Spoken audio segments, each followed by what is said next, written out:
ये जो चुनाव चल रहा है इसमें नामांकन लगभग पूरे हो चुके हैं, दूसरे चरण के भी। और हम लोग इस समय केवल और केवल एक मुद्दे को लेकर के लोगों के बीच जा रहे हैं। जो पिछले 5 सालों में भाजपा सरकार ने लोगों के साथ अत्याचार और अन्याय किया है, किसानों के साथ अत्याचार किया है, नौजवानों के साथ अत्याचार किया है, संविधान के साथ खिलवाड़ करने का काम किए हैं, लोकतंत्र को ख़त्म करने का काम किए हैं और लोगों को आपस में लड़ाने का काम किए हैं। इसी को हम लोग भाईचारे को बढ़ाने के लिए चुनाव लड़ा जा रहा है। और अब की बार जनता ने तय कर लिया है कि अब की बार अखिलेश यादव जी को मुख्यमंत्री बना करके हम लोग लोकतंत्र और संविधान को बचाने का काम करेंगे। महासचिव जी, जिस तरह से पिछले 5 साल से लगातार योगी सरकार रही और वो अपने विकास कार्यों का हवाला देकर ये दावा कर रहे हैं कि वो 300 प्लस के पार जा रहे हैं, तो इस बारे में क्या कहना चाहेंगे? किस तरह की पार्टी की रणनीति है?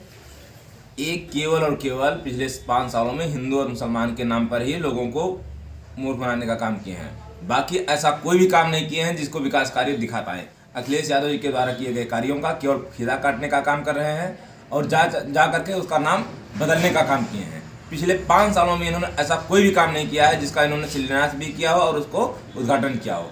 केवल और केवल लोगों को गुमराह करने का काम किए हैं। और अब भी ये लोग विकास का केवल हवाला देते हैं। केवल लगातार ये लोग चुनाव को हिंदू और मुसलमान के नाम पर लड़ना चाह रहे हैं, गाय और गोबर के नाम पर लड़ना चाह रहे हैं। और हमारे नेता माननीय अखिलेश यादव जी लगातार जो भी मीडिया के लोग उनसे इंटरव्यू लेने गए होंगे, सबको कहीं न कहीं ले जा करके जहाँ उन्होंने काम किया है उसको दिखा करके उसके सामने बैठ करके इंटरव्यू देने का काम किया है और ये दिखाने का काम किया है कि हमने वास्तव में काम किया था। और अब की बार विकास के नाम पर और संविधान को बचाने के नाम पर चुनाव हो रहा है। और हमारे नेता माननीय अखिलेश यादव जी ने कहा भी है कि 300 यूनिट बिजली को फ्री में देंगे अब की हमारी सरकार बन जाती है। मैं जो अब तक 500 पेंशन दिया जाता था वो 1500 पेंशन कर दिया गया है। महिलाओं को जो 55 लाख महिलाओं को पेंशन दिया जा रहा है वो 1 करोड़ से ज़्यादा महिलाओं को पेंशन देने का काम हमारे नेता अखिलेश यादव जी करेंगे।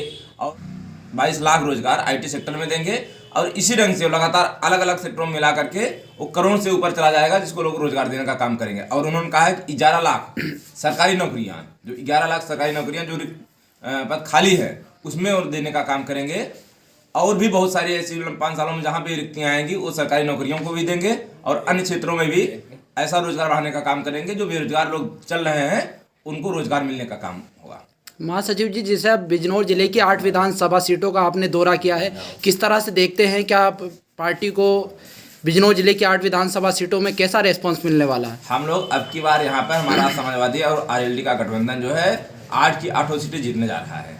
जिस तरीके से यहाँ जनता ने मन बनाया है, लोगों के रोजगार ठप पड़े हैं, जो व्यापारी है व्यापार ठप पड़ा हुआ है, उसको बचाने के लिए लोगों ने अब की बार तय कर लिया है। जिस तरीके से इन्होंने किसानों के साथ अत्याचार किया, नौजवानों के साथ अत्याचार किया और पिछले 5 साल लोगों को डरा धमका करके लगातार वसूली करने का काम किए हैं और हिंदू और मुसलमान को आपस में लड़ाने का काम किए हैं। लेकिन अब की बार हिंदू और मुसलमान दोनों ने तय कर लिया है कि हम लोग किसी इन बहकावे में नहीं आएंगे और हम लोग अखिलेश यादव जी को मुख्यमंत्री बना करके उत्तर प्रदेश को दोबारा हम लोग विकास की गतिमान देखना चाहते हैं और अखिलेश यादव जी को मुख्यमंत्री बनाएंगे।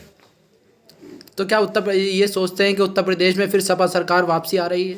उत्तर प्रदेश में सपा सरकार पूर्ण बहुमत में आ रही है और अब की बार भाजपा के लोगों की जमानत जब्त हो जाएगी। लेकिन मुद्दे क्या रहेंगे इस बार के चुनाव में? मुद्दा हमारा किसान है, नौजवान है, रोजगार है, जो छात्रों पर अन्याय हुआ उसको है, लोकतंत्र को बचाने का है, संविधान को बचाने का है, किसानों को आय दुगनी करने का है। ये हमारा मुद्दा है।